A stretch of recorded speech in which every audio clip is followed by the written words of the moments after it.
Dual nature of radiation है matter.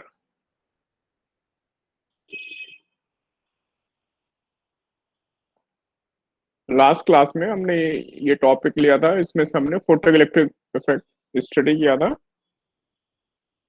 मैं एक क्विक रिवीजन करूंगा, उसके बाद क्वेश्चन स्टार्ट करेंगे।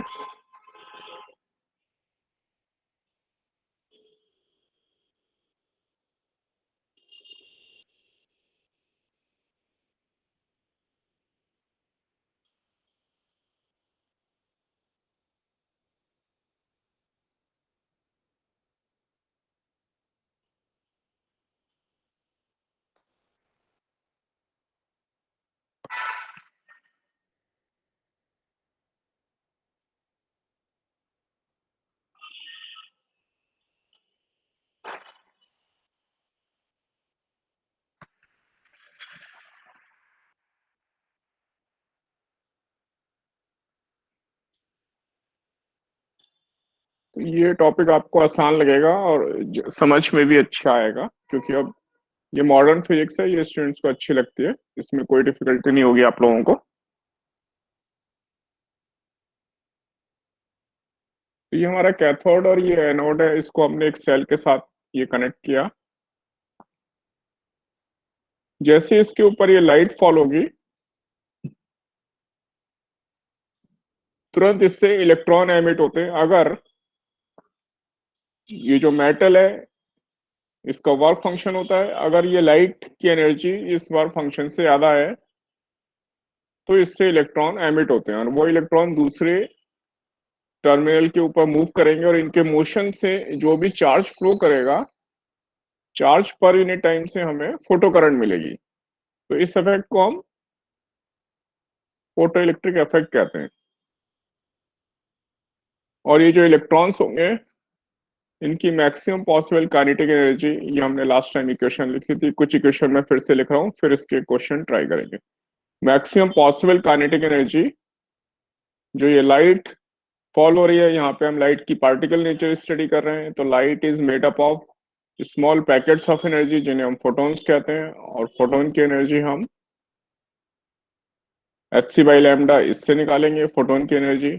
और इस एनर्जी में से जो वर्क फंक्शन है मेटल का, यानी energy required to remove an electron, वो वर्क फंक्शन कहलाता है। तो इस एनर्जी में से जो भी फोटोन की एनर्जी है, वर्क फंक्शन के बराबर एनर्जी लगेगी इलेक्ट्रॉन को इसमें से रिमूव करने में। रिमूव होने के बाद इलेक्ट्रॉन अगर मूव करेगा तो हो सकता है उसका कोलिजन बाकी दूसरे और एटम्स के साथ उसका कोलिजन हो। तो अगर उसका कोलिजन हुआ तो उसकी जो एनर्जी होगी, ये माइनस ये काइनेटिक एनर्जी, ये मैक्सिमम पॉसिबल काइनेटिक एनर्जी। अगर कोई कोलिजन नहीं हुआ, सीधे वो बाहर निकला, तो उसकी मैक्सिमम काइनेटिक एनर्जी इतनी होगी। लेकिन अगर बाहर निकलने से पहले उसका कोलिजन हो गया बाकी पार्टिकल्स में से कुछ पार्टिकल्स के साथ, तो ये एनर्जी उसकी कुछ एनर्जी रिड्यूस हो जाएगी कोलिजन में, तो ये एनर्जी इससे कम होगी इलेक्ट्रॉन की। तो ये एनर्जी डिपेंड करती है कि जो इलेक्ट्रॉन जैसे रिमूव हुआ एक एटम में से इलेक्ट्रॉन, उसका बाकी पार्टिकल के साथ कोलिजन हो रहा है या नहीं हो रहा है, इसके ऊपर डिपेंड करेगा। अगर कोई कोलिजन नहीं हुआ, सीधे इलेक्ट्रॉन निकला, तो उसकी टोटल एनर्जी का डिफरेंस, टोटल एनर्जी उसे मिल जाएगी, जो कि काइनेटिक एनर्जी के फॉर्म में होगी, और उस एनर्जी से ये इलेक्ट्रॉन मूव करेगा दूसरे टर्मिनल की तरफ। ऐसा हमने लास्ट टाइम स्टडी किया था। और अगर हम इस इलेक्ट्रॉन को रोकना चाहते हैं, तो इसके लिए हम यहाँ पे नेगेटिव पोटेंशियल लगा देंगे, यहाँ नेगेटिव, जिससे कि ये नेगेटिव चार्ज है इलेक्ट्रॉन, तो उसे नेगेटिव पोटेंशियल स्टॉप करेगा, और उससे हम स्टॉपिंग पोटेंशियल कैलकुलेट कर लेते हैं।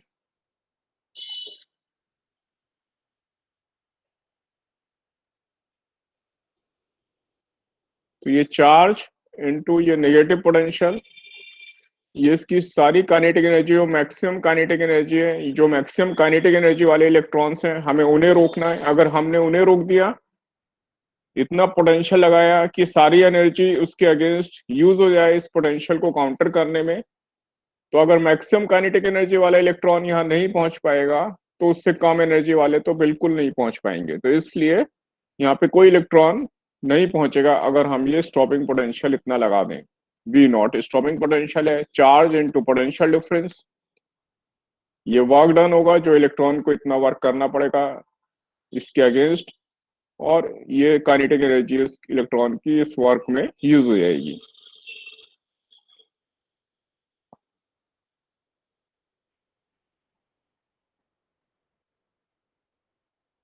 ये फाई हमारा वर्क फंक्शन है। वर्क फंक्शन यानी energy required to remove the electron from a given metal. तो ये मेटल के ऊपर डिपेंड करेगा, depends on nature of metal.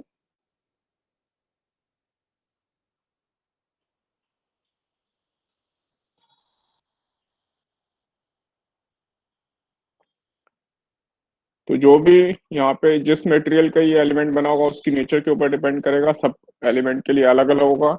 Sodium, potassium, caesium, सबके लिए वर्क फंक्शन की वैल्यू अलग अलग होगी। तो ये minimum energy required to remove an electron, photon की कम से कम एनर्जी इतनी होनी चाहिए जिससे कि इलेक्ट्रॉन एमिट हो सके। और इस वर्क फंक्शन की करस्पॉन्डिंग अगर हम वेवलेंथ निकालें कि लाइट की वेवलेंथ कितनी होनी चाहिए इस वर्क फंक्शन के करस्पॉन्डिंग, तो ये लैम्डा नॉट, ये मैक्सिमम वेवलेंथ है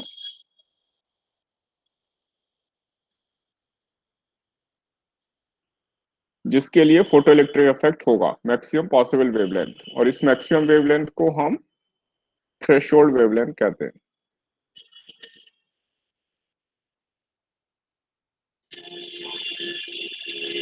ये थ्रेशोल्ड यानी कि जो घर की चौखट होती है उसका नाम थ्रेशोल्ड है, यानी ये एंट्री पॉइंट वाली वेवलेंथ। तो वेवलेंथ ये मैक्सिमम पॉसिबल वेवलेंथ है, इसलिए जो लाइट की वेवलेंथ है वो इससे कम होनी चाहिए। तो जो भी हमारी इंसिडेंट लाइट है उसकी वेवलेंथ इस मैक्सिमम वेवलेंथ से कम होनी चाहिए, यानी लैम्डा नॉट से कम होनी चाहिए, तो फोटो इलेक्ट्रिक इफेक्ट होगा।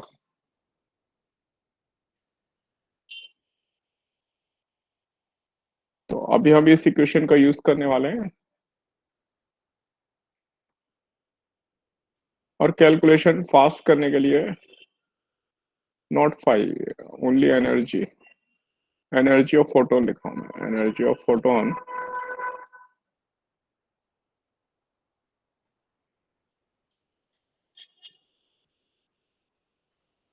ये प्लैंक कांस्टेंट और स्पीड ऑफ लाइट, इसको हम इलेक्ट्रॉन वोल्ट नैनोमीटर में चेंज कर दें तो हमें ये नंबर मिल जाता है। इससे हमारी कैलकुलेशन फास्ट होगी। तो इसकी यूनिट इलेक्ट्रॉन वोल्ट नैनोमीटर है।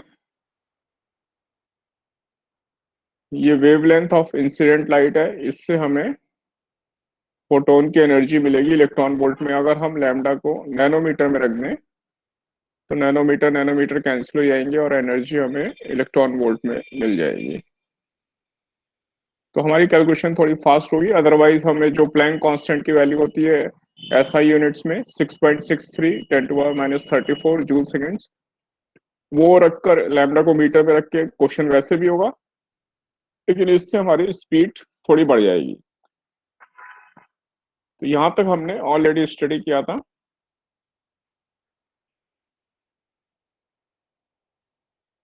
इसके अलावा हमने ग्राफ स्टडी किए थे, एक बार फिर से रिवाइज कर लेते हैं। तो एक्स एक्सिस पे यहाँ पर हम अप्लाइड पोटेंशियल ले रहे हैं, अप्लाइड पोटेंशियल डिफरेंस या पोटेंशियल। और वाई एक्सिस पे हम फोटो करंट ले रहे हैं, यानी जो चार्ज इलेक्ट्रॉन फ्लो करेगा, इलेक्ट्रॉन का चार्ज पर यूनिट टाइम, तो जितना चार्ज फ्लो करेगा पर यूनिट टाइम में उसके करस्पॉन्डिंग सर्किट में फोटो करंट आ जाएगी। फोटो करंट इसलिए कि लाइट की वजह से आ रही है तो इसका नाम फोटो करंट है।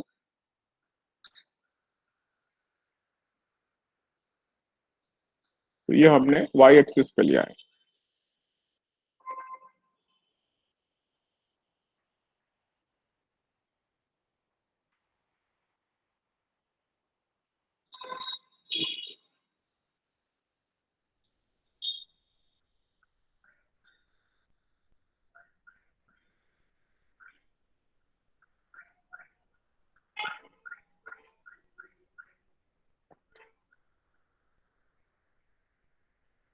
ये हमने डिफरेंट इंटेंसिटी की 3 लाइट्स ली थी। और यहाँ जो ये नेगेटिव पोटेंशियल आ रहा है ये स्टॉपिंग पोटेंशियल है, क्योंकि ये नेगेटिव है, ये एक्स एक्सिस यहाँ से स्टार्ट हुई, ये पॉजिटिव एक्स एक्सिस, ये नेगेटिव एक्स एक्सिस, ये नेगेटिव पोटेंशियल है, ये हमारा स्टॉपिंग पोटेंशियल है, जहाँ पे हमारा फोटो करंट जीरो हो जाएगा, यानी कोई इलेक्ट्रॉन एमिट नहीं होगा।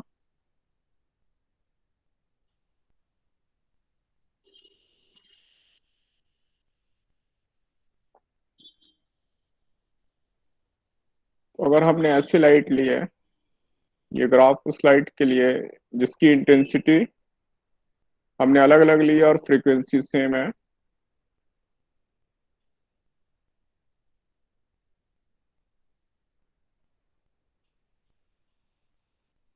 तो तीनों के लिए फ्रीक्वेंसी सेम है, और I1 से बड़ी है I2 और I2 से बड़ी है I3। ये डिफरेंट इंटेंसिटी की हमने तीन ऐसी लाइट ली जिन सबकी फ्रीक्वेंसी सेम है। जब तक फ्रीक्वेंसी सेम है तब तक लाइट के वेवलेंथ सेम होगी, यानी फोटोन की जो एनर्जी है, जो फोटोन फॉल हो रहे हैं उनकी एनर्जी सेम होगी। और जब तक उनकी एनर्जी सेम है तीनों लाइट के लिए, तब तक उसको रोकने के लिए जो पोटेंशियल होगा वो भी सेम होगा। तो स्टॉपिंग पोटेंशियल इंटेंसिटी के ऊपर डिपेंड नहीं करता, बल्कि it depends only on frequency of light.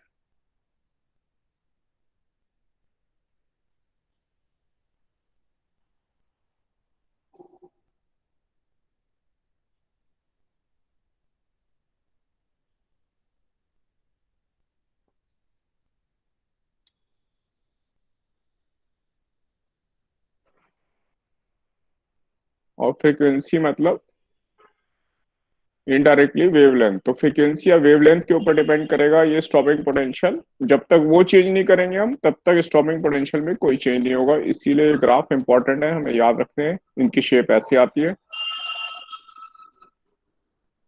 तो इसके आगे हम अभी ट्राई करने वाले हैं। यहाँ तक आपको समझ में आया था? कोई डिफिकल्टी है यहाँ तक तो आप पूछ सकते हैं।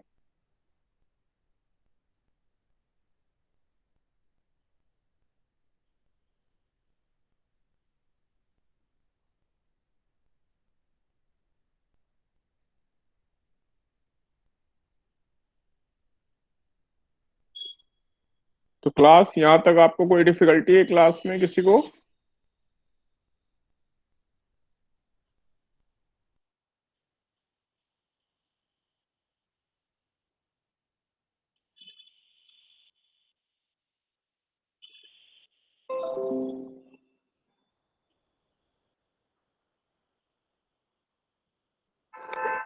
तो अब हम इसके कुछ क्वेश्चन ट्राई करते हैं।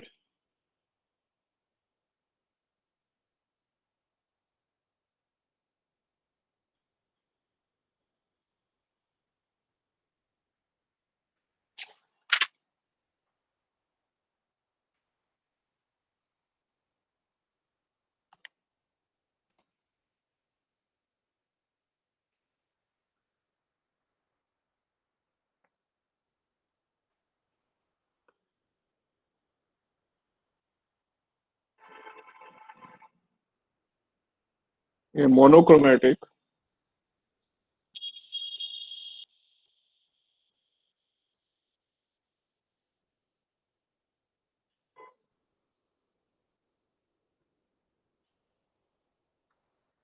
Source of light operating eight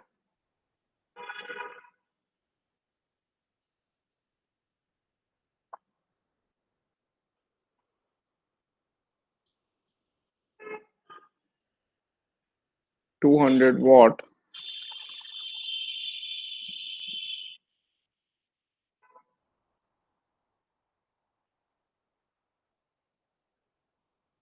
emits 4 into 10 to the power 20 photons per second.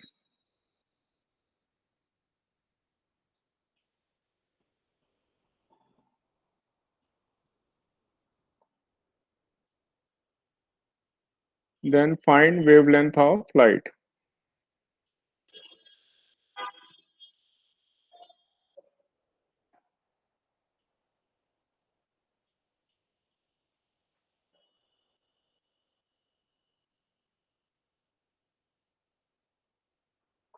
तो पहले आप लोग ट्राई कर रहे हैं।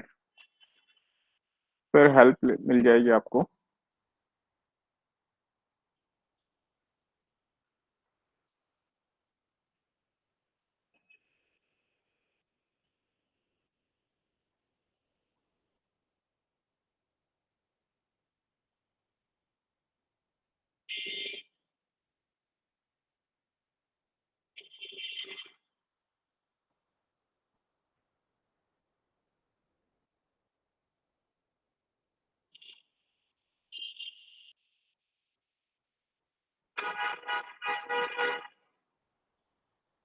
आप हिंट लेना चाहते हैं तो हिंट ले सकते हैं।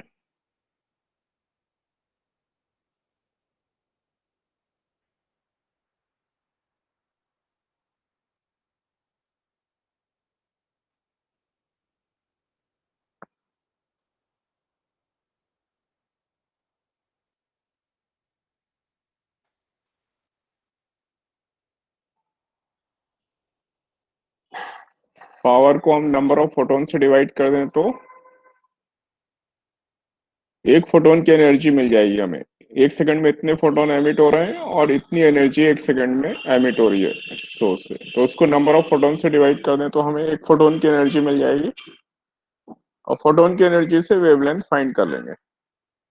ट्राई करते हैं।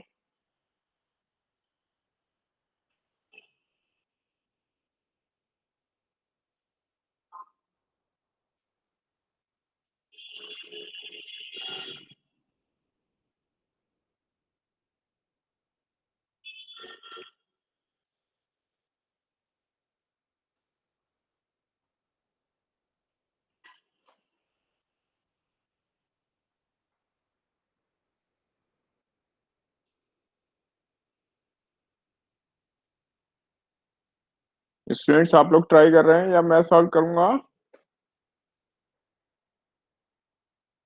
सर आप ही बता दीजिए। एनर्जी ऑफ ईच फोटोन निकाल लेंगे पहले।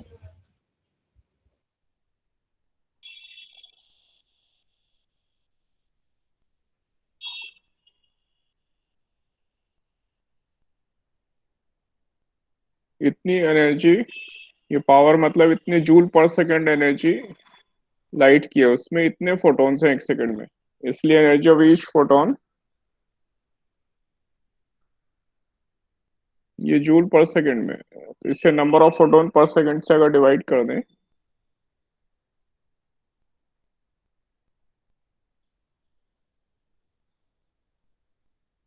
तो हमें एक फोटोन की एनर्जी मिल जाएगी, जो कि आएगी यहाँ पे ये 5 इंटू ये 1 और ये 19 और ये -19। ये एक फोटोन की एनर्जी आ गई। और इस एनर्जी को h/λ के इक्वल रख दें। इससे हमें वेवलेंथ मिल जाएगी। अब ट्राई करते हैं।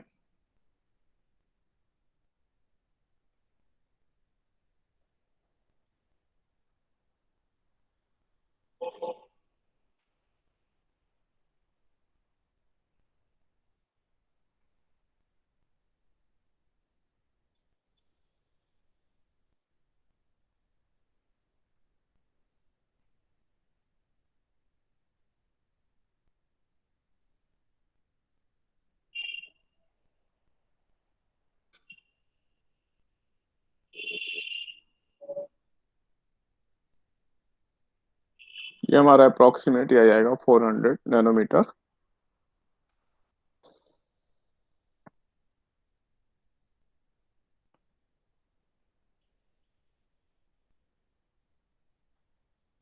अगला क्वेश्चन ट्राई करते हैं।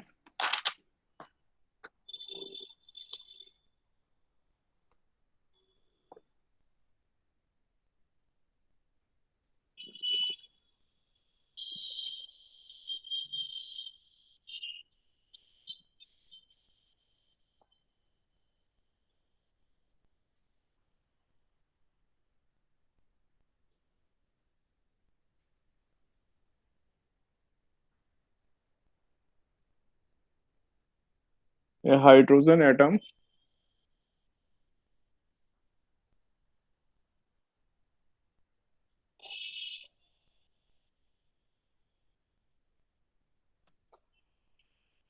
moving at a speed v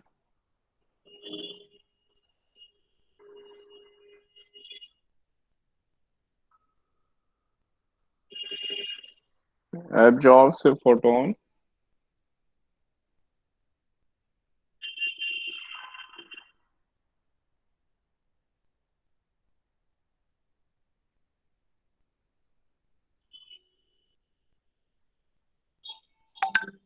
of wavelength 122 nanometer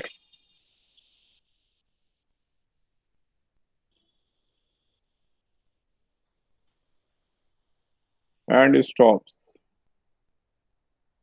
तो एक हाइड्रोजन एटम जो इस स्पीड से v से मूव कर रहा था वो इस photon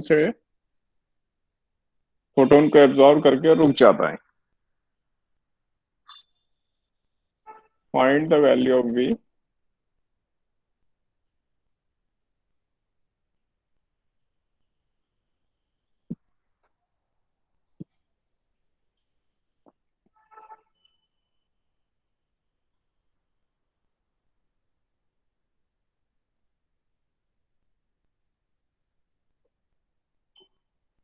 mass of hydrogen atom हमें गिवन है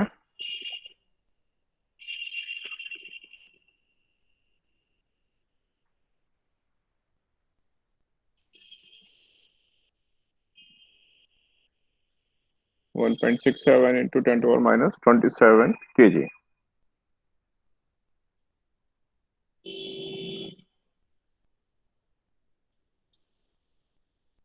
तो पहले ट्राई करते हैं फिर हिंट लेंगे।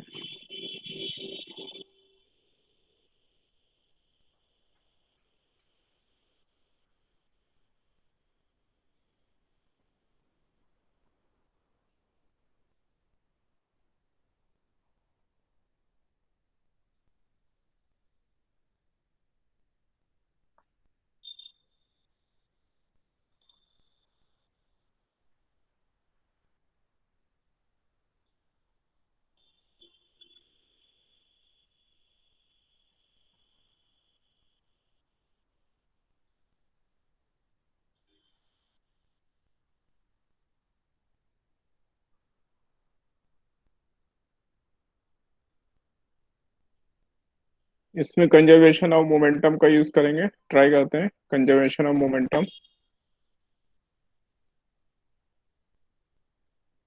फोटोन का मोमेंटम बराबर momentum of hydrogen atom,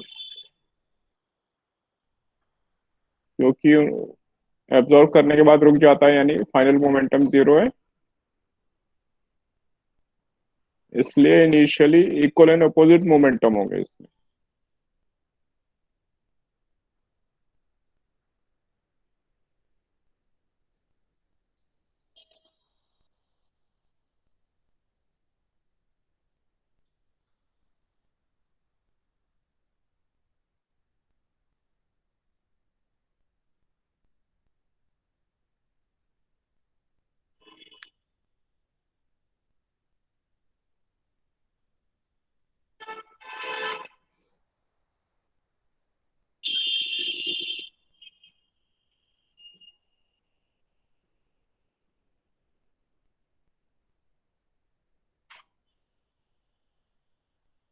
linear momentum of photon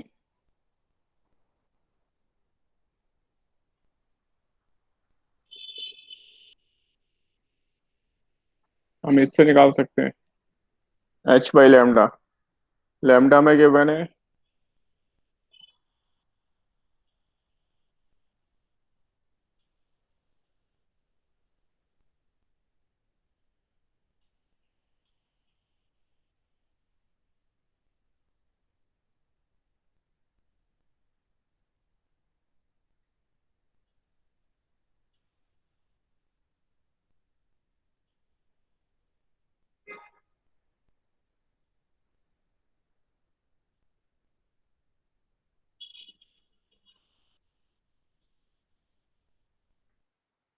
ये मोमेंटम इतना आएगा और सेम मोमेंटम हमारा हाइड्रोजन एटम का होना चाहिए जिससे इक्वल एंड अपोजिट मोमेंटम, जिससे कि वो इसको कैंसिल आउट कर दे।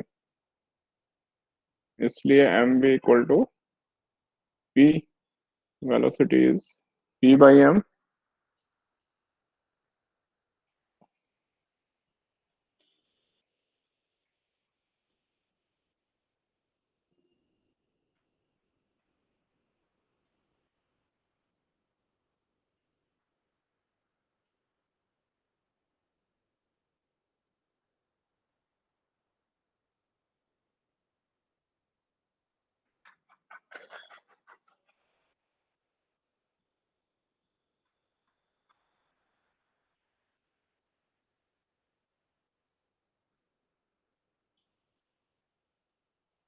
ये हमारा अप्रॉक्सीमेट इतना जाएगा, 3.25 मीटर पर सेकेंड।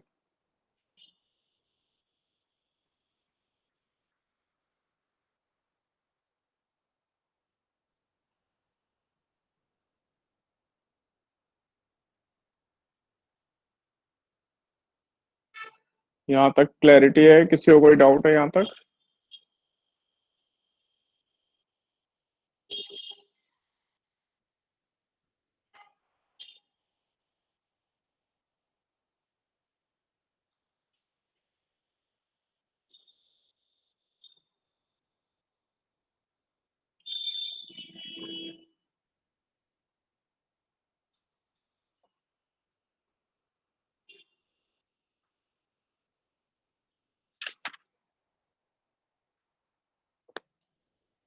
नेक्स्ट क्वेश्चन देखते हैं।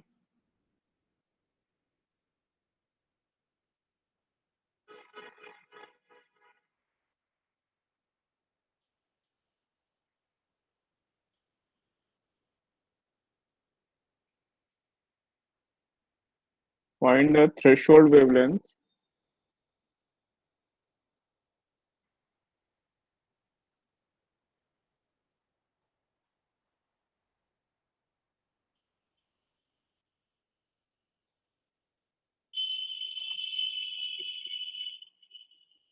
For photo electric effect.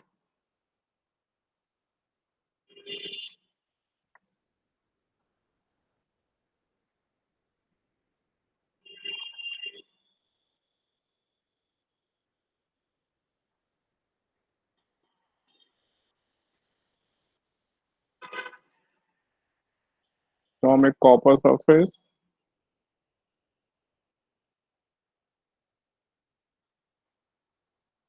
Sodium surface,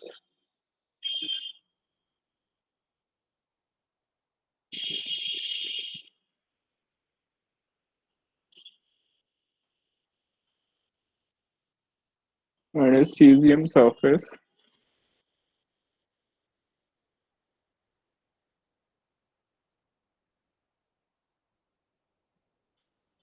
और ये वर्क फंक्शन गिवन है हमें। Work function of copper is 4.5 electron volt. Sodium is 2.3 electron volt, and work function of cesium is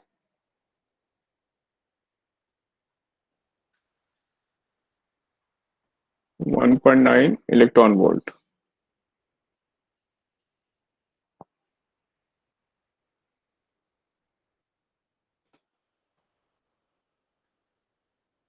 ये जो भी क्वेश्चन मैं आपको दे रहा हूँ, अगर आप सॉल्व करेंगे तभी आपको फायदा होगा।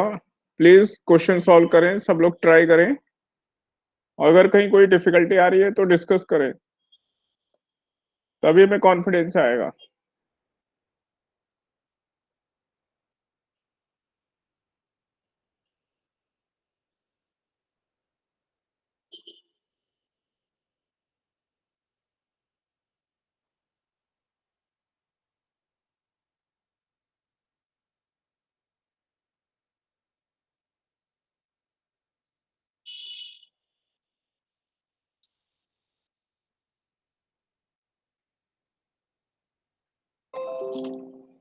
पहले आप लोग ट्राई कर रहे हैं, फिर हेल्प ले लेंगे।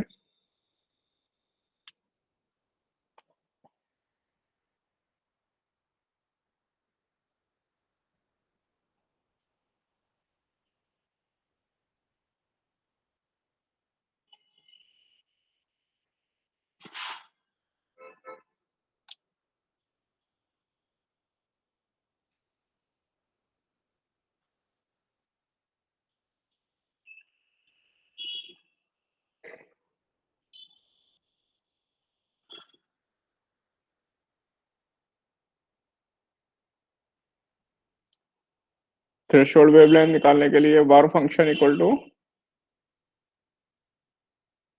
एच सी बाई लैम्डा रख देंगे। इससे जो लैम्डा की वैल्यू होगी वो ही थ्रेशोल्ड वेवलेंथ होगी।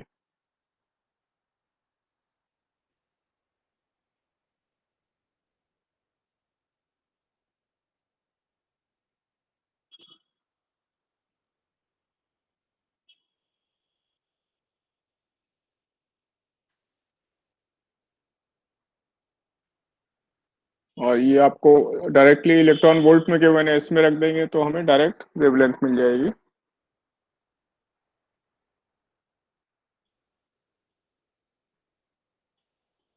स्टूडेंट समझ में आ रहा है आप लोगों को? किसी को कोई डिफिकल्टी है तो बताओ मुझे।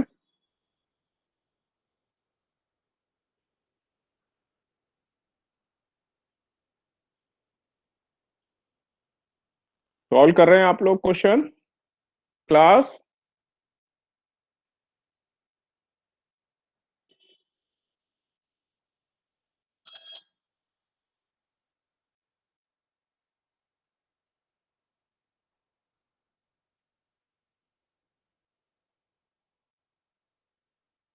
कॉपर के लिए वेवलेंथ, कॉपर का वर्क फंक्शन ये गिवन है।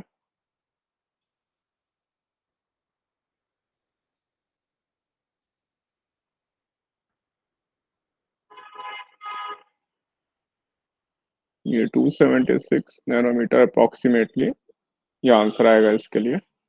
आंसर चेक कर लें आप लोग।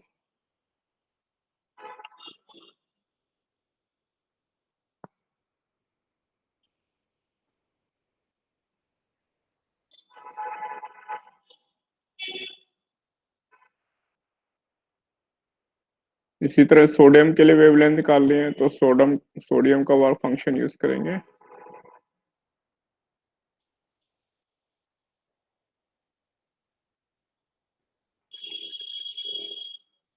ट्राई करेंगे क्वेश्चन तो कॉन्फिडेंस आएगा, नहीं ट्राई करेंगे कॉन्फिडेंस नहीं आएगा, आपका नुकसान होगा।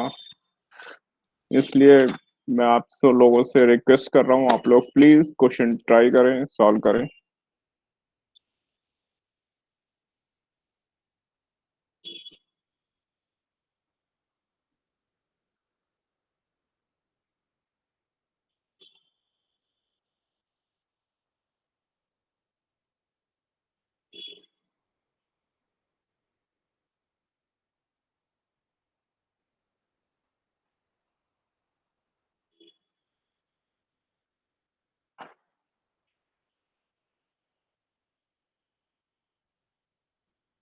तो सीजियम के लिए हमारे पास ये थ्रेशोल्ड वेवलेंथ आएगी।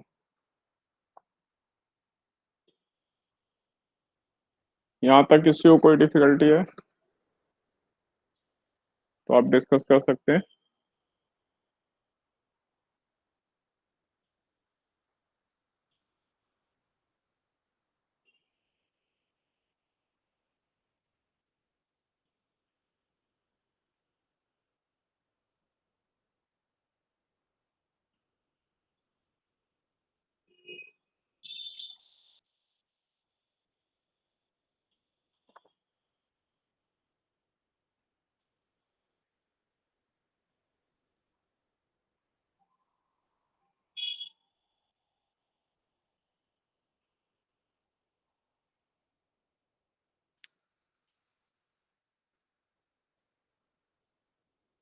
नेक्स्ट क्वेश्चन देखते हैं।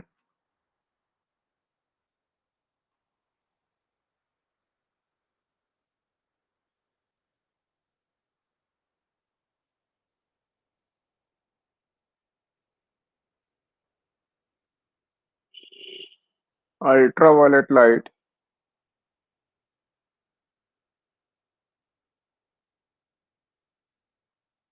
of wavelength 280 nanometer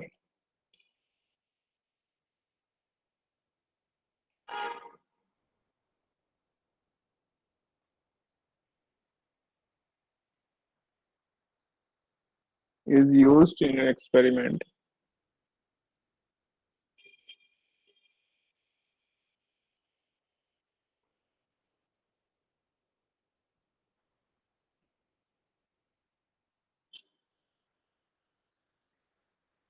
on photoelectric effect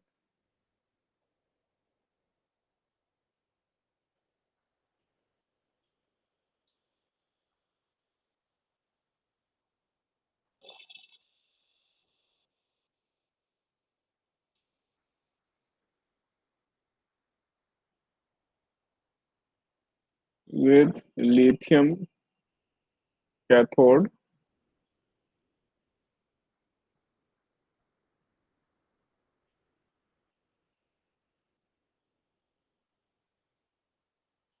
और इसके लिए वर्क फंक्शन गिवन है हमें 2.5 electron volt.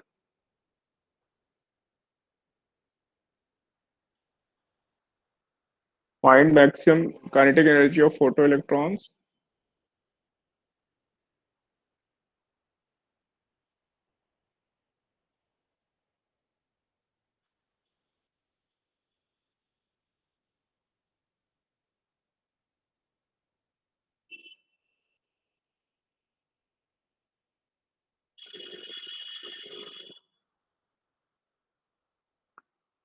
And number 2 stopping potential.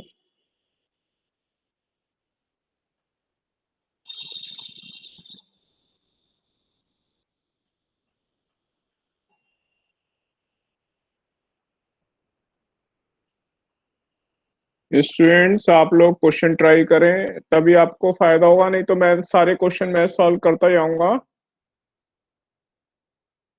तो आपको ही नुकसान है इसमें। आप खुद ट्राई करोगे तो आपको ज्यादा समझ में आएगा। कोई डिफिकल्टी आ रही है तो बताओ मुझे। अभी मुझे मालूम नहीं चल रहा आप लोग ट्राई कर रहे हैं या नहीं क्वेश्चन।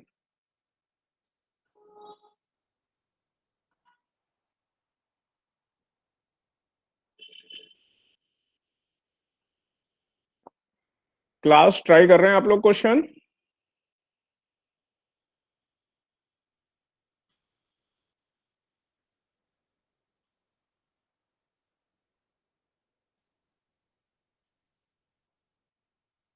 सब इतने आसान क्वेश्चन है और डायरेक्ट फॉर्मूले बेस्ड क्वेश्चन है। अगर कहीं कोई डिफिकल्टी है तो बताओ मुझे, फिर से डिस्कस करूंगा।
मैं आप लोगों को क्वेश्चन की प्रैक्टिस कराऊं या नहीं कराऊं ये बताओ मुझे। मैं अगले चैप्टर पे चला जाऊं, एटम्स एंड न्यूक्लियस।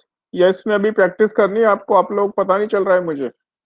आप लोग क्वेश्चन की प्रैक्टिस करना चाहते हैं या नहीं करना चाहते?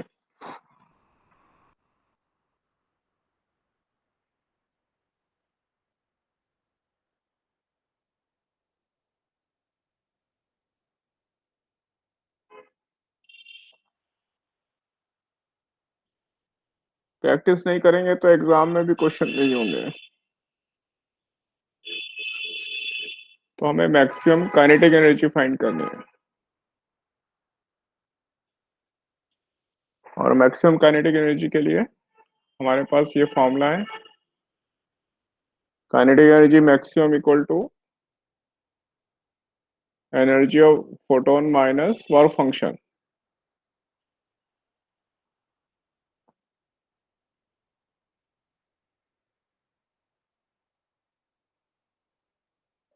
एनर्जी ऑफ फोटोन निकालने के लिए मैं ये 1242 इलेक्ट्रॉन वोल्ट नैनोमीटर ले रहा हूँ और वेवलेंथ मुझे ऑलरेडी नैनोमीटर में गिवन है।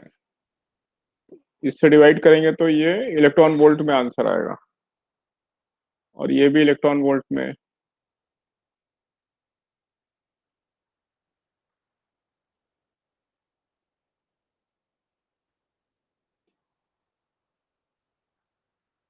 तो ये मेरे पास maximum kinetic energy 1.9 electron volt. First part का आंसर ये है, जिन्होंने क्वेश्चन ट्राई किया हो वो आंसर मैच कर लें। सेकेंड पार्ट हमें फाइंड करना है स्टॉपिंग पोटेंशियल।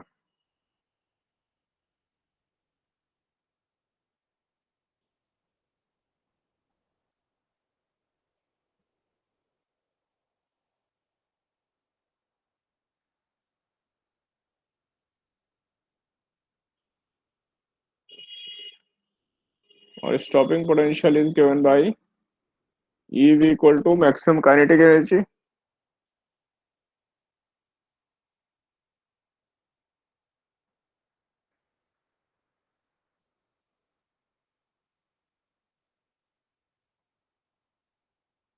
काइनेटिक एनर्जी है मेरी 1.9 इलेक्ट्रॉन वोल्ट। तो इससे इलेक्ट्रॉन इलेक्ट्रॉन कैंसिल हो जाएंगे, सीधे डायरेक्ट आंसर है 1.9 वोल्ट।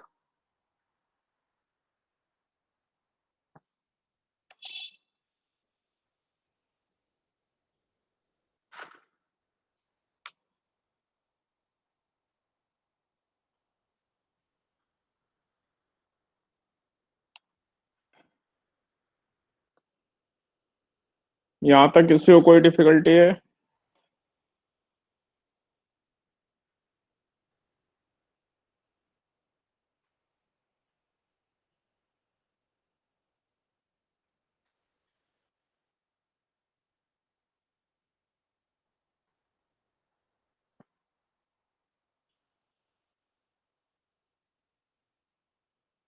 क्लास कोई डिफिकल्टी आप लोगों को यहाँ तक?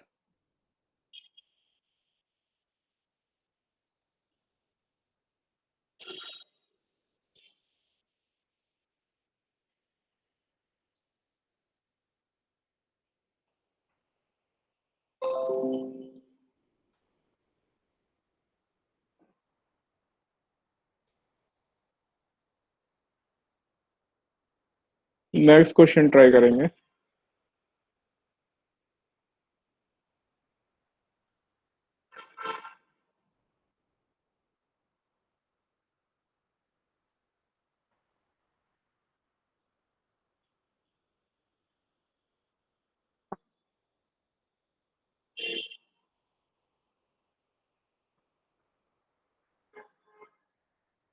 Light describe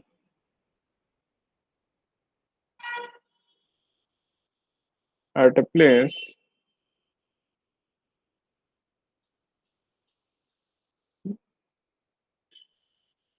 by the equation.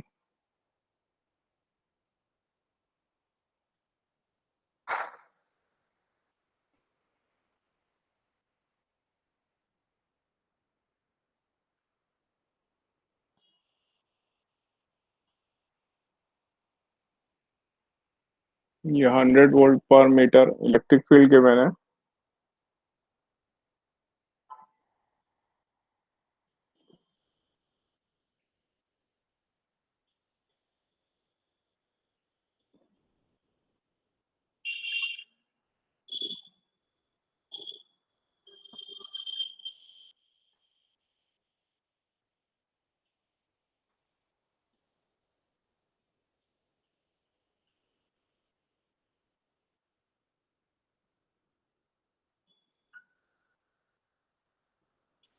Plus sign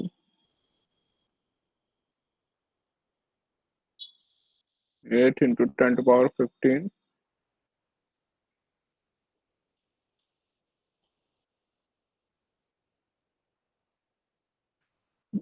तो ये electric field of light given है हमें। This light falls on a metal surface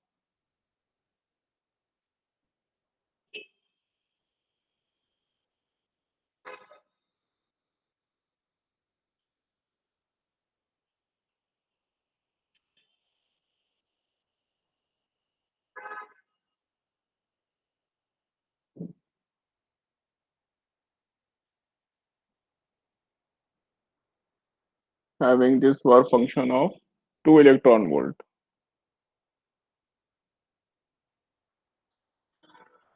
Calculate maximum kinetic energy of photoelectrons.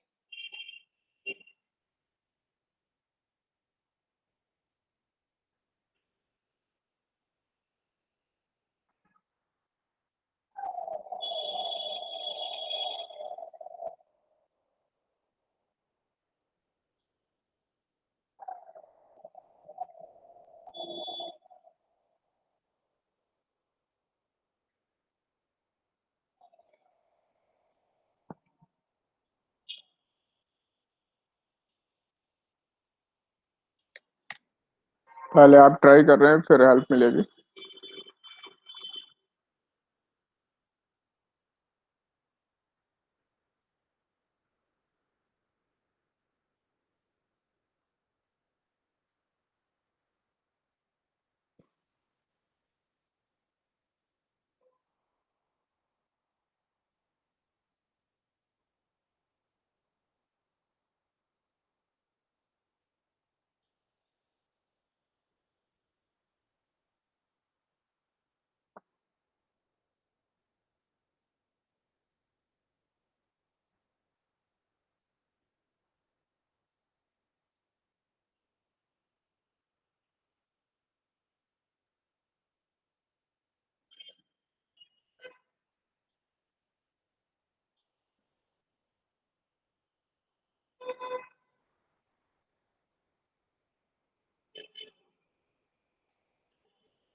इसमें लाइट की दो फ्रीक्वेंसी गिवन है, दो वेव है हमारे पास।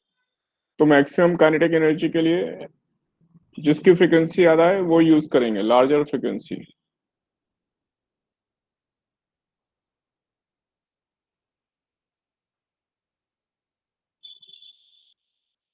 लार्जर फ्रीक्वेंसी विल गिव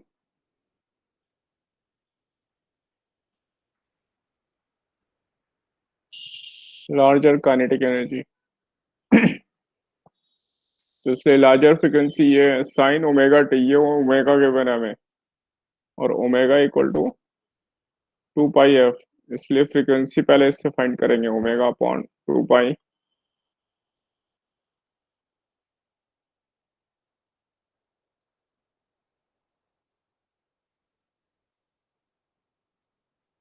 इसको ये 2 पाई से डिवाइड करेंगे, ये हमारी फ्रीक्वेंसी आ गई।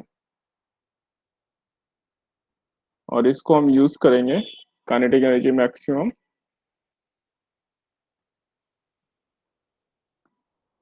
भाई देखिए, ये सारे न्यूमेरिकल एकदम सिंपल हैं, एक फॉर्मूले के ऊपर बेस्ड हैं। आप लोग इसमें एफर्ट करेंगे तो आपको समझ में आएगा, एफर्ट नहीं करेंगे तो आपको डिफिकल्ट लगेगा।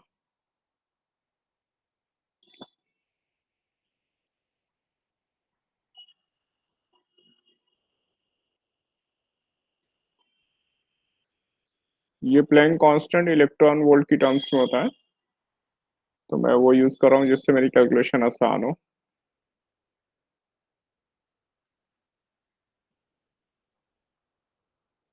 तो ये मेरा सेकंड इनवर्स है।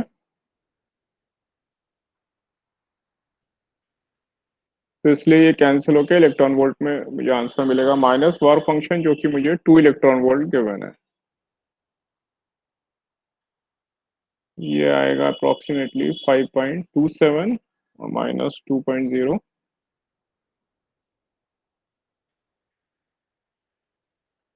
3.27 इलेक्ट्रॉन वोल्ट।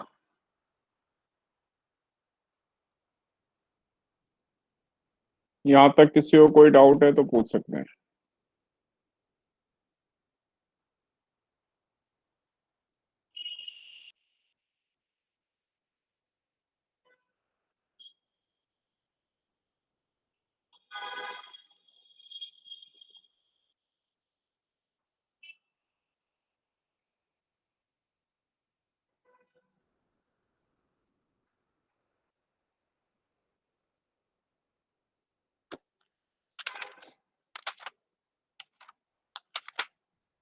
स्टूडेंट्स, आप लोग एक भी क्वेश्चन सॉल्व करके नहीं बताया आप लोगों ने।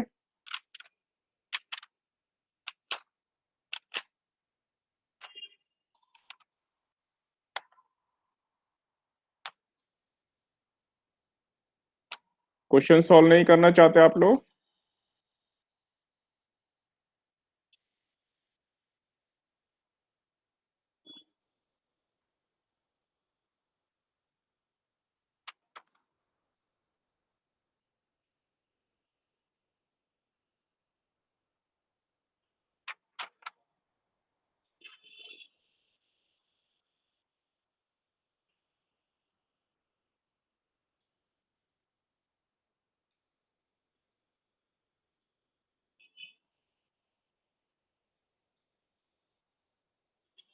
क्लास आप लोग क्वेश्चन कर रहे हैं या नहीं कर रहे हैं?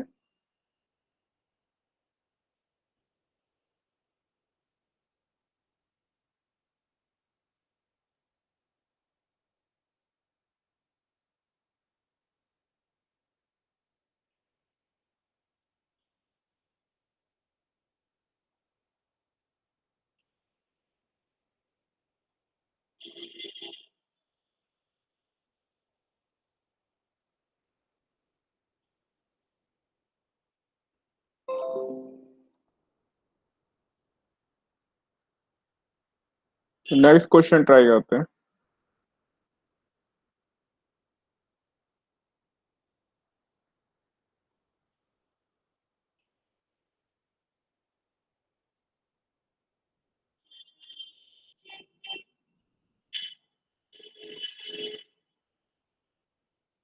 An atom absorbs a photon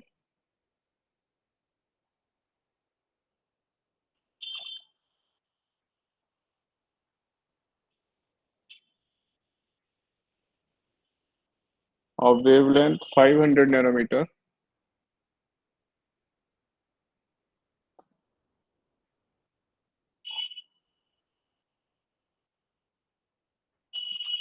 and emits another photon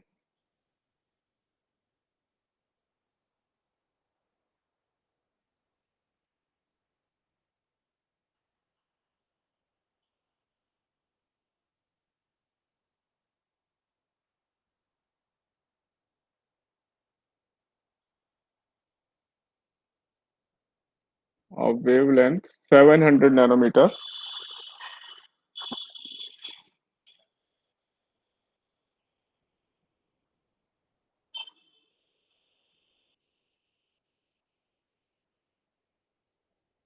Find the net energy absorbed by the atom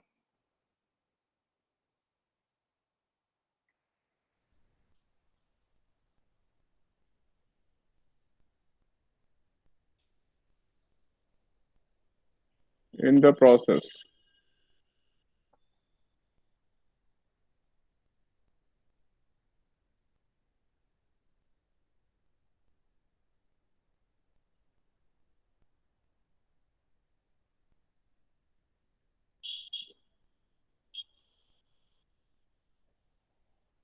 question try करेंगे फिर सॉल्यूशन देखेंगे।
तो फर्स्ट फोटोन की एनर्जी फाइंड करेंगे जितनी उतनी एनर्जी एटम ने एब्जॉर्ब की, और दूसरा फोटोन जो उसने एमिट किया उसकी एनर्जी माइनस कर देंगे, तो इन दोनों की एनर्जी का डिफरेंस नेट एनर्जी एब्जॉर्ब होगा। इसलिए energy E1 of first photon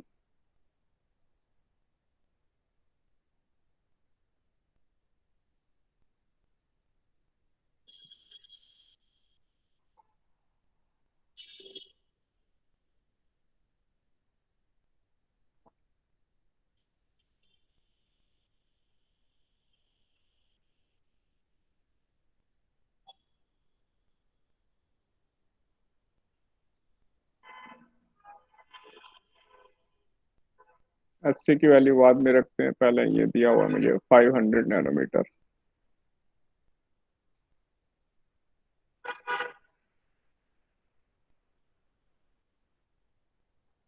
energy of second photon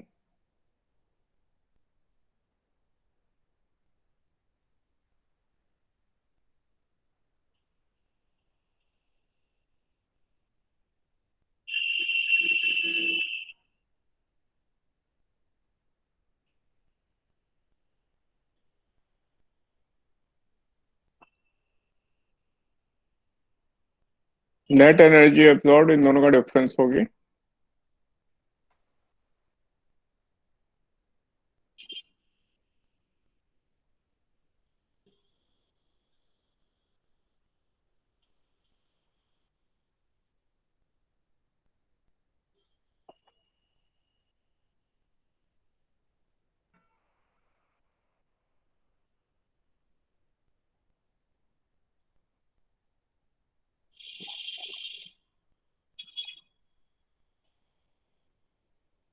0.19 एक मिनट दिस इज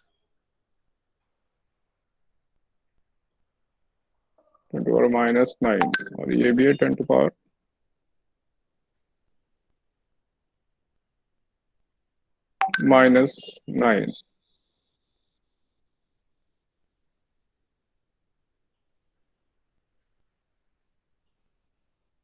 तो इसमें अगर एससी की वैल्यू रख दें हम 6.63 10⁻⁻34।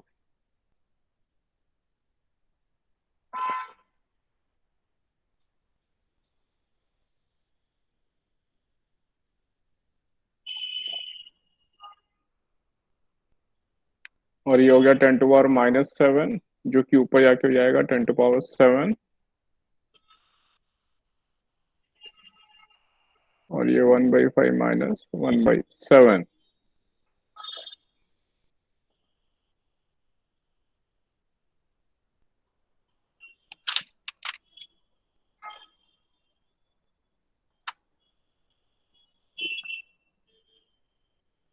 तो ये मेरा अप्रोक्सीमेट आंसर आएगा 1.1 इंटू 10⁻⁹ जूल।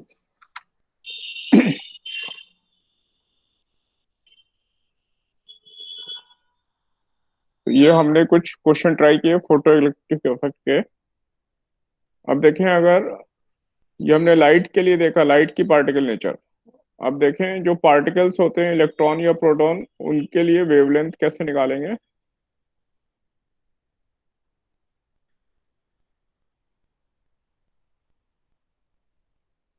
यानी मैटर की वेवलेंथ,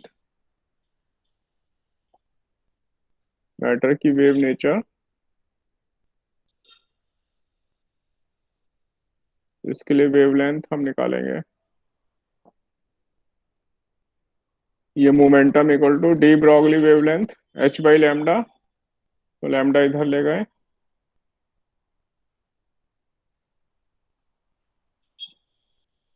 और ये जो मोमेंटम है इसको अगर हम काइनेटिक एनर्जी में चेंज करें तो ये 2m k।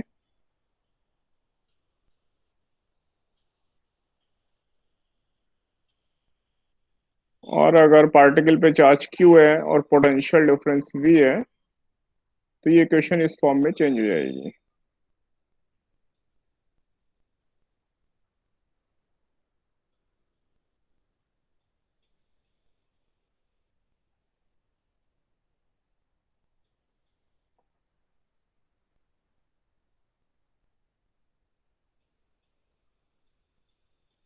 तो जो भी हमारे इलेक्ट्रॉन प्रोटॉन या अल्फा पार्टिकल्स हैं, जो भी पार्टिकल है, उनकी वेव नेचर के लिए वेवलेंथ हम इस रूल से फाइंड करेंगे। ये मास, ये चार्ज, पोटेंशियल डिफरेंस, जिस भी पोटेंशियल डिफरेंस के साथ हमने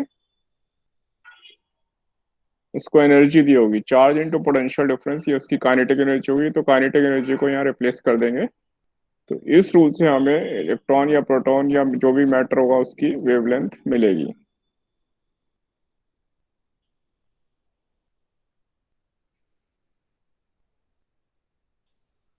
यहाँ तक किसी को कोई डिफिकल्टी है तो पूछ सकते हैं।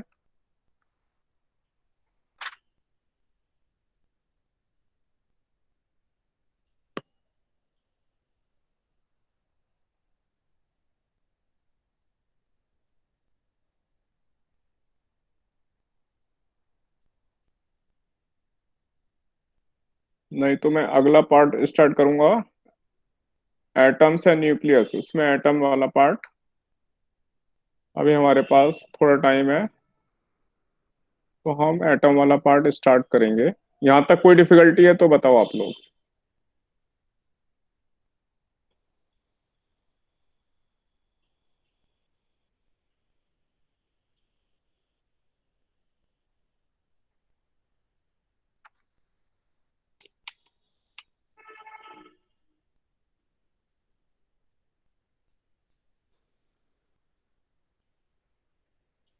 हाँ, -19 आ रहा था ये, -19 जून। स्टूडेंट्स, यहाँ तक कोई डिफिकल्टी आप लोगों को? नहीं तो मैं अगला पार्ट स्टार्ट करने जा रहा हूँ, एटम्स एंड न्यूक्लियस। इसके क्वेश्चन आप लोग ट्राई कर लेना, फोटो इलेक्ट्रिक इफेक्ट के कोई डिफिकल्टी होगी तो फिर डिस्कस करूंगा। क्लास, आप लोग बता रहे हैं मुझे कोई डिफिकल्टी है या नहीं, या आप लोग नहीं बताएंगे कुछ भी?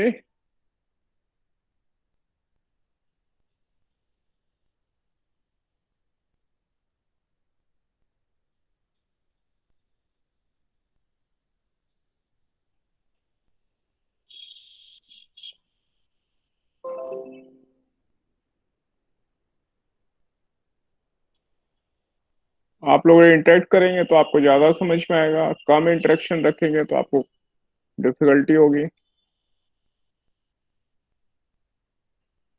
नेक्स्ट पार्ट है एटम्स एंड न्यूक्लियाई।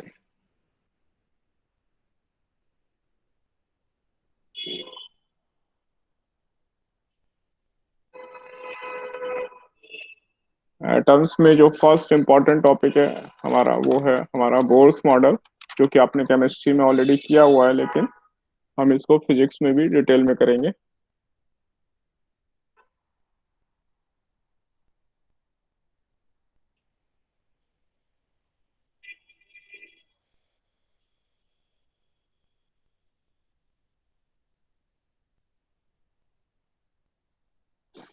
तो इस बोर्स मॉडल के पहले हम इसके पोस्टुलेट्स ब्रीफली डिस्कस करेंगे, और उसके बाद देखेंगे इसकी energy of electron, hydrogen atom की एनर्जी कैसे निकलती है, potential energy, kinetic energy, total energy, radius निकालनी है हमें इलेक्ट्रॉन की, और डिफरेंट ऑर्बिट्स में जो इलेक्ट्रॉन की वेलोसिटी होगी वो फाइंड करनी है हमें बोर्स मॉडल में। तो इसके लिए मैं पहले इसके पोस्टुलेट से एक बार रिवाइज करते हैं हम।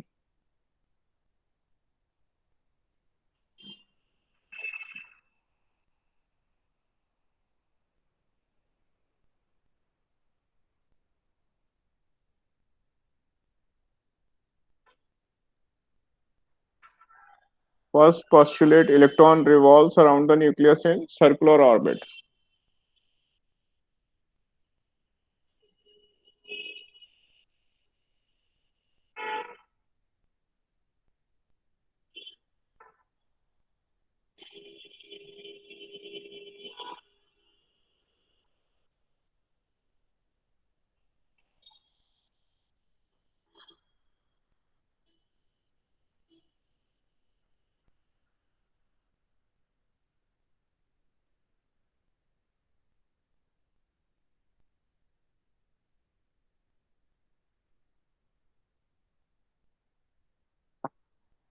सेकंड पोस्टुलेट, इलेक्ट्रॉन जिस भी ऑर्बिट में मूव करते हैं वो ऑर्बिट एनर्जी रेडिएट नहीं करेगा, जैसे कि मैक्सवेल्स लॉ ने कहा था, तो जिन्हें हम स्टेशनरी ऑर्बिट कहते हैं।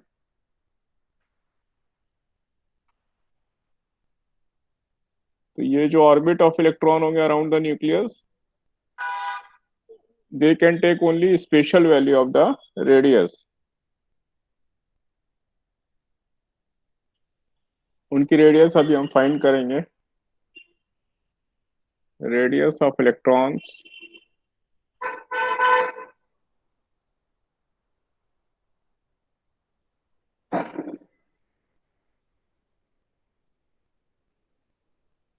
around the nucleus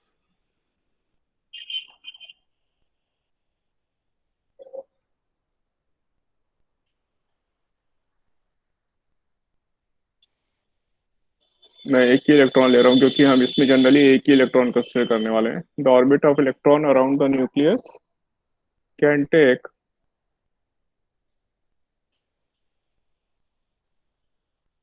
only some special values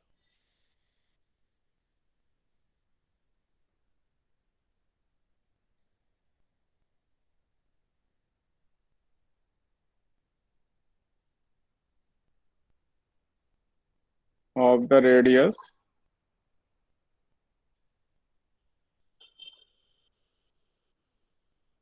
These orbits are called stationary orbits, और ये they these orbits do not radiate energy, यानी electron does not radiate energy in these orbits.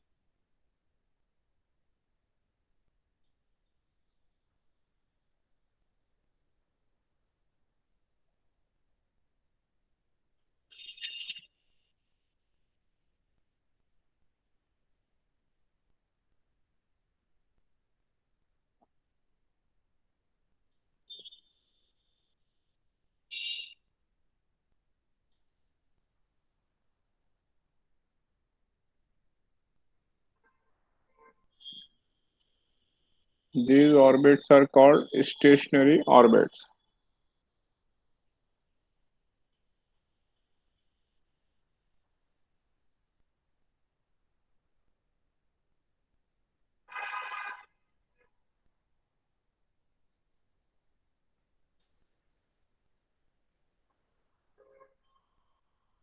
Students, आप लोग पढ़ाई कर ले। आप लोग ये जो कर रहे हैं, आप लोग प्रैक्टिस कम कर रहे हैं, ये सब आपके लिए सही नहीं है। आप लोग प्रैक्टिस करेंगे तो आपकी अच्छी रैंक आएगी, नहीं तो कोर्स तो वैसे भी पूरा हो जाएगा। लेकिन अगर आप प्रैक्टिस नहीं करेंगे साथ में तो फिर आपको डिफिकल्टी फेस होगी एग्जाम में।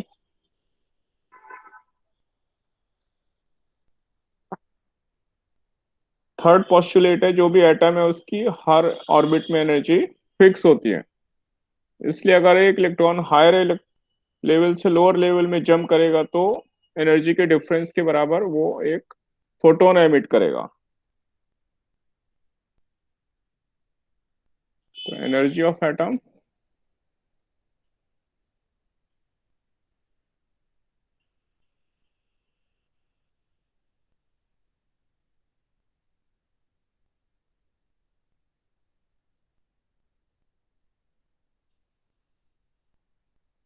As a definite value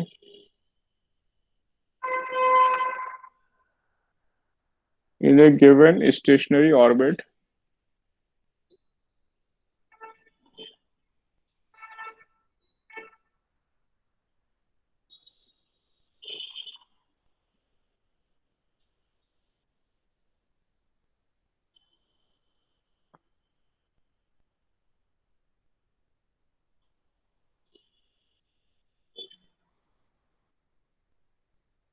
if an electron jumps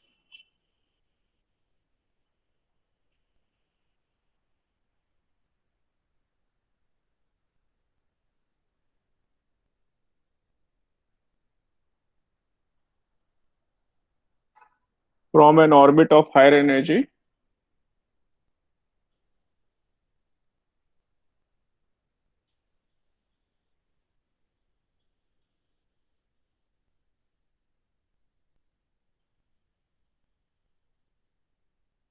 to an orbit of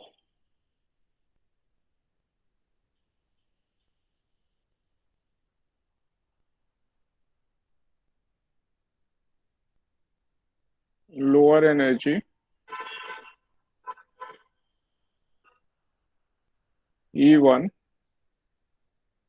यानी इलेक्ट्रॉन अगर हायर एनर्जी लेवल E2 से लोअर एनर्जी लेवल E1 में जंप करेगा तो इनकी एनर्जी के डिफरेंस के बराबर फोटोन एमिट करेगा।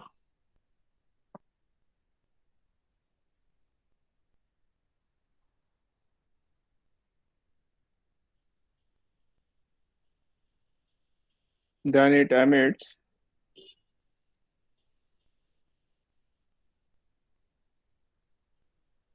a photon of radiation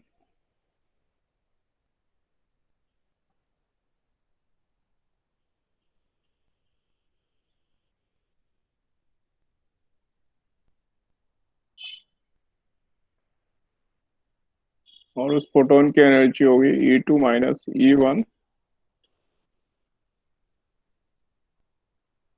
equal to H nu equal to H by lambda. इससे हम जो रेडिएशन होगा उसकी वेवलेंथ या फ्रीक्वेंसी फाइंड करेंगे, ये फ्रीक्वेंसी और ये वेवलेंथ।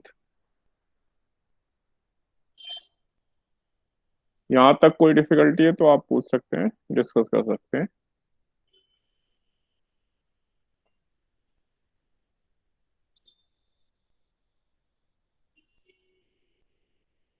किसी को कोई डिफिकल्टी है यहाँ तक class? No sir. Okay, next property. तो देखिए ये सब सिंपल चीजें हैं और ये सब समझ में भी आ रही है। अगर कहीं डिफिकल्टी है तो मुझे बताओ, आपको कोई चीज टफ लग रही है, कोई चीज लग रहा है ये हमें समझ में नहीं आया, कॉम्प्लेक्स चीज आ गई, तो आप लोग शेयर करोगे तो मैं आपकी हेल्प कर सकता हूँ। और अगर आप लोग शेयर नहीं करोगे तो फिर मैं आपकी हेल्प करने में मुझे प्रॉब्लम होगी, मुझे पता नहीं चलेगा आपको किस में डाउट आ रहा है, किस में डिफिकल्टी है। और मैं यही चाहता हूँ आपकी अच्छी से अच्छी रैंक आए, और इसलिए हम ऐसे क्वेश्चन करना चाहते हैं जो हमें एग्जाम में हमें सिमिलर क्वेश्चन मिले। तो मैं पूरी आप कोशिश करूंगा आपकी अच्छी रैंक लाने के लिए, जो भी एफर्ट हो सकता है मेरी तरफ से। लेकिन थोड़ा सा आप लोग भी मुझे हेल्प करेंगे तो अच्छा होगा। नेक्स्ट प्रॉपर्टी देखते हैं जो कि एंगुलर मोमेंटम की है। किसी भी ऑर्बिट में angular momentum is integral multiple of H upon 2 पाई। तो जो एंगुलर मोमेंटम है किसी भी ऑर्बिट का, वो हम एच अपॉन 2 पाई को एन से मल्टीप्लाई करते हैं, जहां एन हमारा प्रिंसिपल क्वांटम नंबर होता है।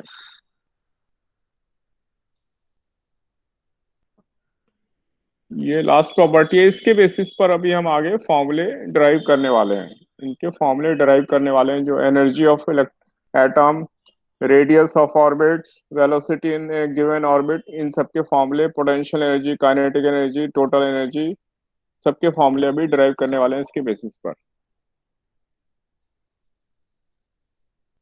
इन stationary orbit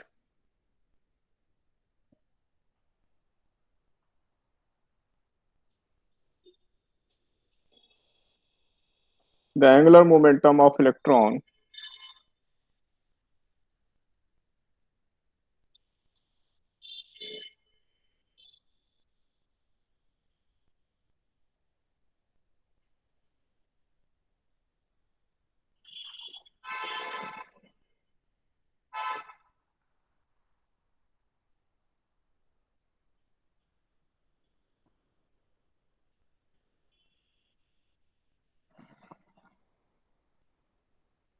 about the nucleus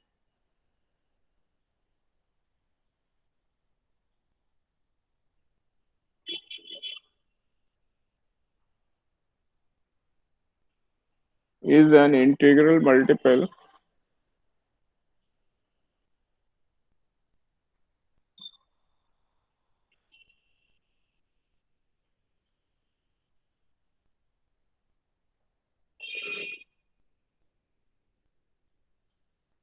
of the Planck constant.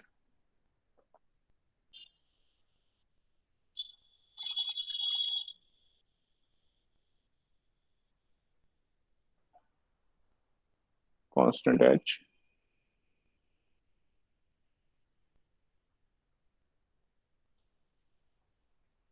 Divided by 2 पाई, यानी एंगुलर मोमेंटम जो है n टाइम्स h अपॉन 2 पाई। तो जो भी डेरिवेशन होंगे उसमें हम ये रूल यूज करेंगे, और जब एनर्जी डिफरेंस लेंगे इससे हम फोटोन की वेवलेंथ के लिए हम ये वाला रूल यूज करेंगे, थर्ड रूल। तो ये सारे रूल हम यूज करने वाले हैं आगे। एन एच अपॉन 2 पाई, एच अपॉन 2 पाई का इंटीग्रल मल्टीपल, यानी एन की वैल्यू 1 2 3 4 5 है। तो फर्स्ट ऑर्बिट के लिए एन की वैल्यू 1, सेकंड ऑर्बिट के लिए 2, ऐसे हम वैल्यू पुटअप करेंगे तो हर ऑर्बिट में एंगुलर मोमेंटम हमें मिलता जाएगा। यहाँ तक किसी को कोई डिफिकल्टी है तो आप डिस्कस कर सकते हैं, बताएं मुझे, पूछ सकते हैं। No sir.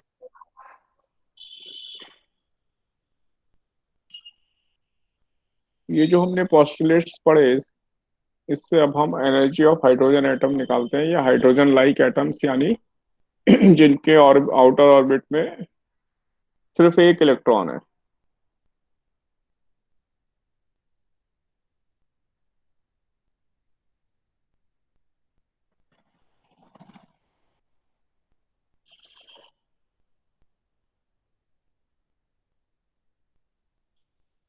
Energy of hydrogen atom, ये जो थ्योरी डेवलप हुई बोर्स थ्योरी, ये खाली हाइड्रोजन एटम के लिए और ऐसे आयंस के लिए जिसमें सिर्फ एक इलेक्ट्रॉन है।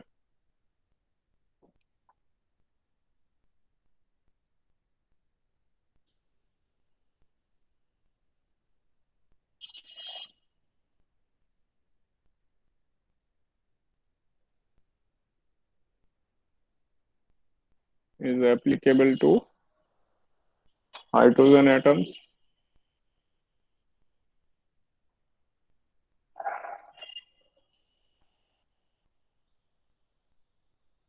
And ions having just one electron.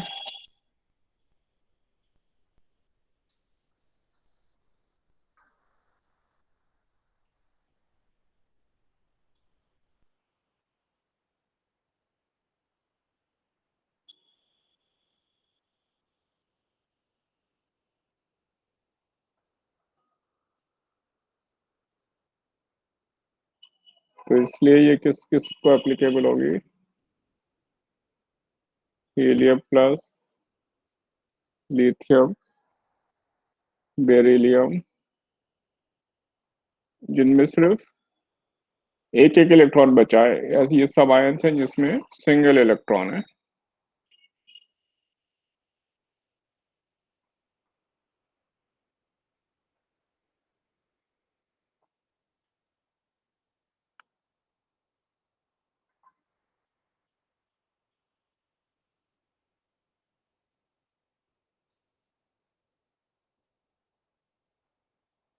तो ये हमारा न्यूक्लियस है और यहाँ पे ये हमारा इलेक्ट्रॉन है, और न्यूक्लियस इलेक्ट्रॉन के ऊपर एक इलेक्ट्रोस्टैटिक फोर्स लगा रहा है, ये पॉजिटिव चार्ज, ये नेगेटिव चार्ज। और ये जो फोर्स लगाएगा, ये फोर्स इसको सेंट्रीपिटल फोर्स प्रोवाइड कर रही है। इसलिए electrostatic force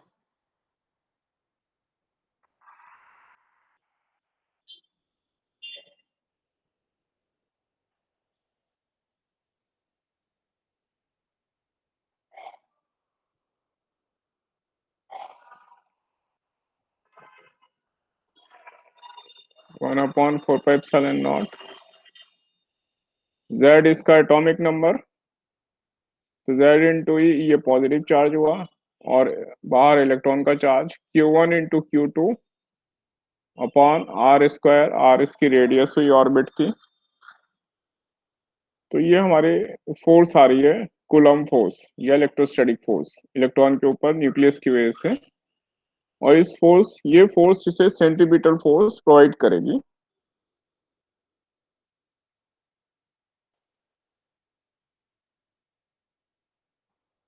this force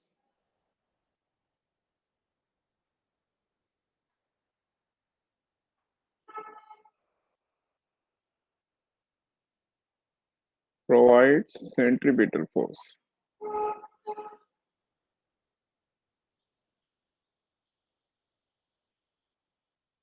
to electron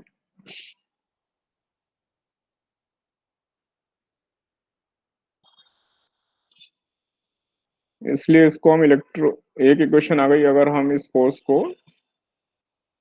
electron के सेंट्रीपिटल फोर्स के इक्वल रख दें।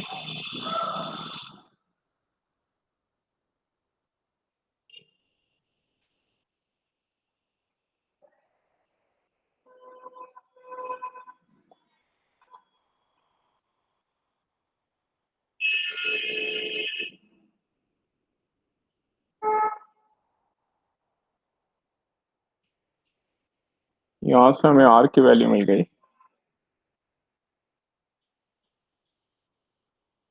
एक आर यहाँ से कैंसिल होगा और ये वाला आर ऊपर चला जाएगा। तो 4 पाई एप्सिलॉन नॉट mv², ये इक्वेशन नंबर 1। और दूसरा रूल हम quantization of angular momentum use करेंगे। दो रूल यूज करेंगे।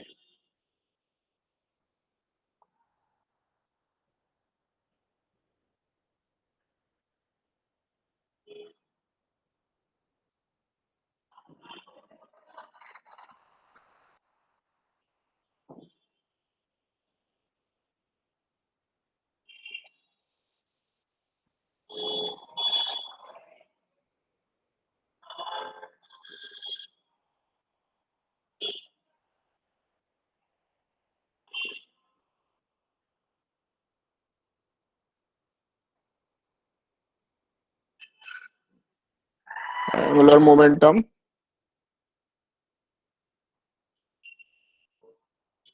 जो कि mvr, और ये हमने अभी रूल में पढ़ा, ये NH/2 पाई के इक्वल होगा। यहाँ पे n हमारा पॉजिटिव इंटीजर है।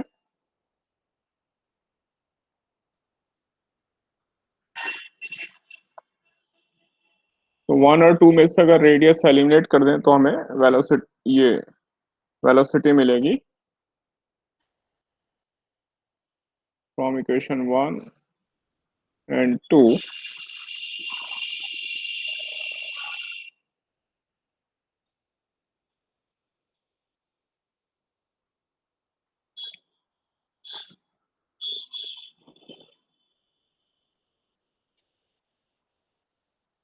r एलिमिनेट करना है, इसलिए r की वैल्यू मैं यहां से इसमें रख दे रहा हूं। हमारे पास है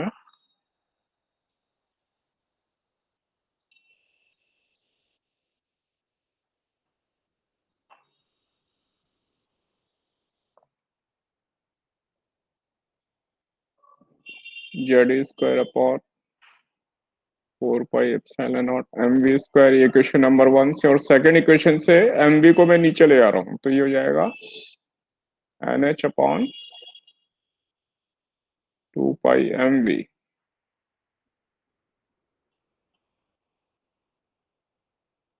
और ये एक v से ये एक v कैंसिल हो गया,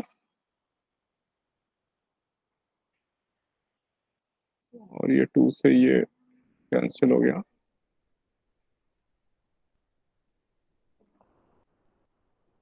तो इससे v की वैल्यू आ गई मेरे पास z² अपॉन, यहाँ पे बचा है 2, और ये बचा है एप्सिलॉन नॉट, और ये सब कैंसिल हो गए। NH इधर आ गया, H।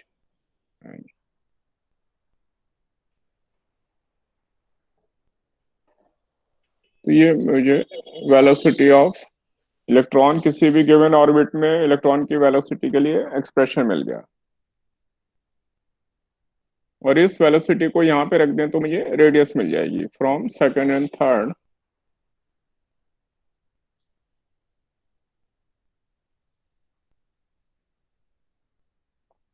इस सेकंड इक्वेशन में इस वेलोसिटी को यहाँ पुट अप कर देंगे तो इससे रेडियस मिल जाएगी m इंटू z²।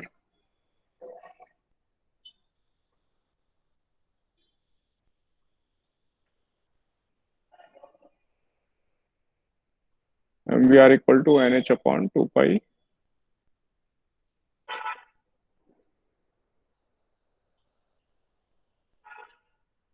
तो यहाँ से ये 2 और ये 2 कैंसिल हो गए।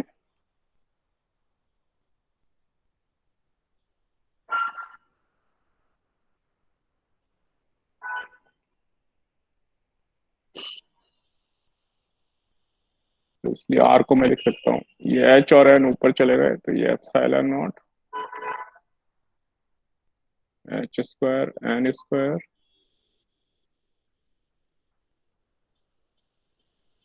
ये कंप्लीट कर दूं फिर आपकी क्लास अभी वाइंड अप करूंगा, जस्ट ये कंप्लीट कर दूं बस, ये पाई m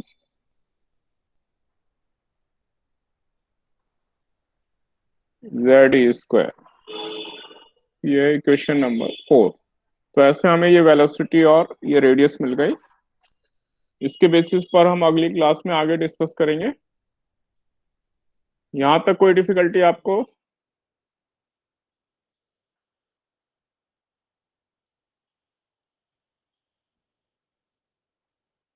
तो पूछ सकते हैं, नहीं तो मैं यहाँ पे क्लास आपकी वाइंड अप कर रहा हूँ। आज की क्लास यहीं पे वाइंड अप करते हैं, बाकी नेक्स्ट क्लास में। Good bye students, good bye.